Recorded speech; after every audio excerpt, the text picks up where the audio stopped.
मित्रांनो, जंगल फिरायला येताना ह्या भुईमुगाच्या भाजलेल्या शेंगा मी घेऊन आलोय. चांगल्या खिशामधून आणल्यात. सोप्या भाषेत ओंजळ शेंगा मी आणलेल्या आहेत आणि खरं तर आल्यापासून खाल्लेलं नाही. तर मी 2 तास झाले जंगल फिरतोय आणि आत्ता खाण्यासाठी काढलेले आहेत. आणि ह्या भुईमुगाच्या शेंगा तेव्हा खूप उपयोगी पडतात ज्यावेळेस आपण जंगल फिरता फिरता भटकतो. कारण हे जंगल खूप प्रचंड मोठं आहे. कोकणातली जंगलं केवढी असतात, किती प्रचंड मोठी असतात हे सांगायची गरज नाही. इतकी घनदाट आणि इतकी विशाल असतात की तुम्ही कल्पनाच करू शकत नाही. तुम्ही फिराल, फिराल, फिराल, फिराल तरी तुम्हाला रस्ता आणि रहदारी किंवा लोकं दिसत नाहीत. अशी पण खूपदा परिस्थिती येते आणि जंगलात नेटवर्कसुद्धा नसतं. खूप साऱ्या ठिकाणी नेटवर्क नसतं. कोकणातल्या जंगलात फिरताना तुम्ही ही गोष्ट खरंच ध्यानात ठेवायला हवी, की नेटवर्क मिळतंय का नाही?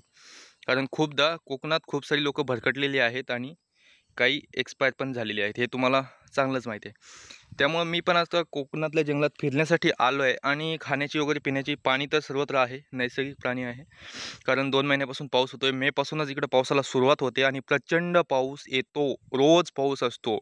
कोकणात रोज पाऊस असतो पावसाळ्यात. मी स्वतः अनुभवतोय. खरं तर मी कोकणातला नाही, मी पुण्याचा आहे आणि हा माझा पाऊस माझ्यासाठी नवीन आहे. पण चला, अनुभव तर चांगला आहे. ड्युटीवर मला रविवारी सुट्टी असते आणि रविवारच्या सुट्टीच्या दिवशी मी फिरण्यासाठी निघतो. तसा 9 ते 5 या वेळेत काय वेळच भेटत नाही. सकाळी रनिंग वगैरे व्यायाम करता, योगा करता करता भरपूर वेळ जातो. संध्याकाळचा तर असाच.